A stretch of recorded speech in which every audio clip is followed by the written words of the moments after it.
Bien, merci. Moi aussi, je voulais remercier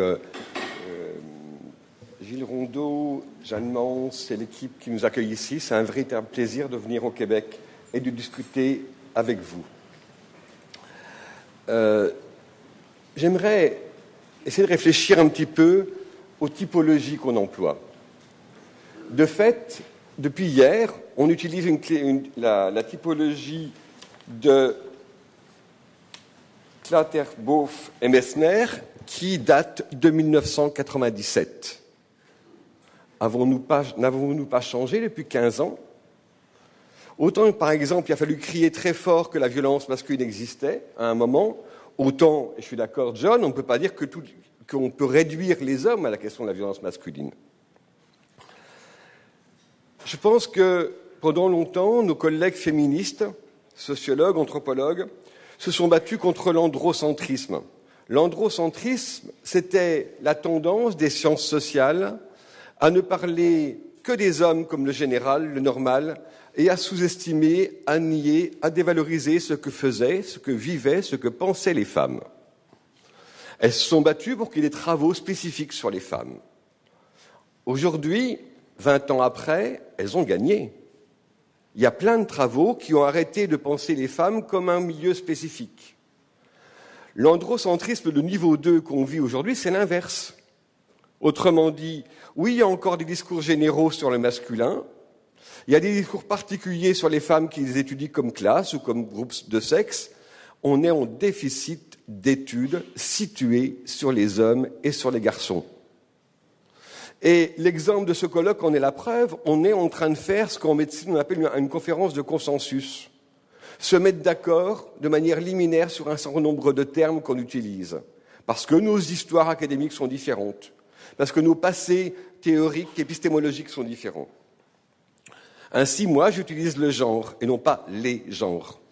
Et pour moi, le genre, c'est le système sociopolitique qui construit, organise et hiérarchise la pseudo-naturalité des catégories sociales de sexe, le sexe dit biologique, en légitimant la domination masculine hétéronormative. En ce sens, les rapports sociaux de sexe analysent la domination masculine et ses évolutions, les positions sociales respectives des hommes et des femmes.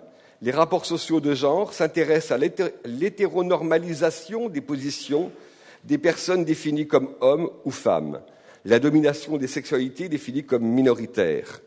Autrement dit, je pense que les rapports sociaux de sexe traversent tout le monde, y compris le groupe des hommes, y compris le groupe des femmes.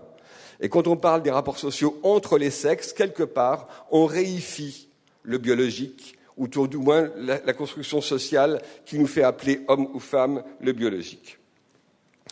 J'ai essayé de réfléchir aux typologies des courants qui traversent le masculin, en étant très pragmatique. En gros, qu'est-ce qu'une typologie si ce n'est qu'un outil, un tournevis qui me permet d'analyser le monde? Et bien évidemment, les typologies sont obligées d'évoluer en fonction de l'évolution des mouvements sociaux, des réflexions. On a l'habitude de caractériser 4 courants par rapport aux courants qui traversent le masculin. Moi, j'en vois 6. Je vous propose mon analyse. Le premier, qu'on qualifie en général de masculiniste, tend à symétriser la situation des hommes et des femmes, supporté en France par des associations de pères divorcés et quelques personnalités dont Éric Zemmour, auteur du Premier Sexe. Cette posture tend à faire porter par les femmes, en particulier par le féminisme, la responsabilité des difficultés masculines, échecs scolaires, violences, suicides. Ainsi, sur les violences, prenons en exemple les violences masculines, arguant des travaux de victimologie, en particulier une étude de Statistique Canada, ce courant déclare que les hommes sont aussi violentés que par les femmes que l'inverse. Ce courant propose globalement un retour aux valeurs patriarcales d'antan, faisant valoir que ce modèle de genre était moins anxiogène pour tous et toutes. Et on voit, et je prends pour appui le dernier congrès sur la condition masculine, le congrès de la condition masculine Parole d'homme, on voit des courants en train de se diviser, se dégager de cette tendance-là, y compris certaines personnes qui, venant de ce courant-là, commencent à théoriser la domination masculine.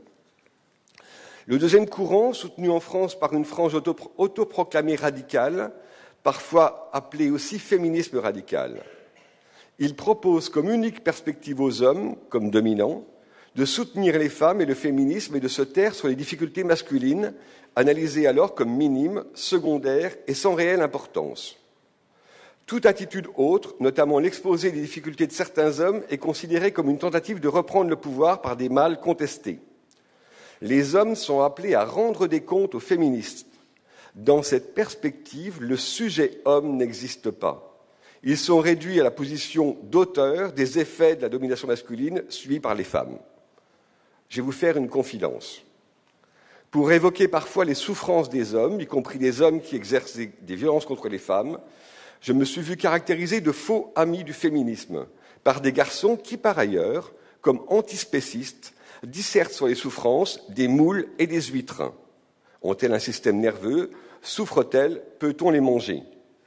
Courant plus idéologique que réellement ancré dans la recherche, ce courant de pensée, en niant le sujet, développe, je le pense sincèrement, une pensée totalitaire.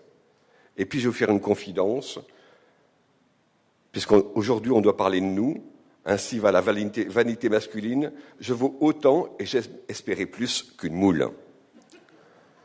Le troisième courant, on a l'habitude de le caractériser comme pro-féministe libéral. Alors j'ai un problème avec les termes.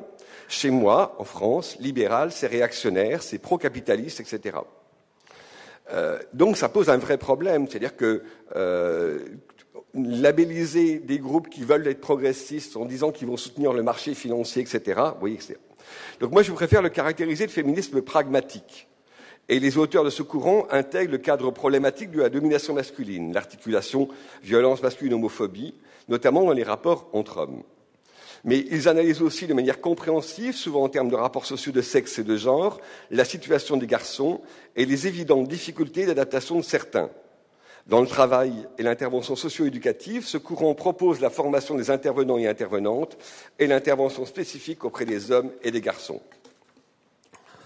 Dans ce courant, on reconnaît un certain nombre d'auteurs qui sont dans cette salle, Gilles Rondeau, Christine Castelin-Meunier, Yves Rebaud, André Rado et Michel Doré qui était là hier, Kimmel, Tremblay, Connell, etc. Problématisant les résistances masculines au changement, ce courant auquel je rattache mes travaux refuse une attitude déterministe qui postule à la reproduction à l'identique de la domination masculine telle qu'a pu le faire Bourdieu.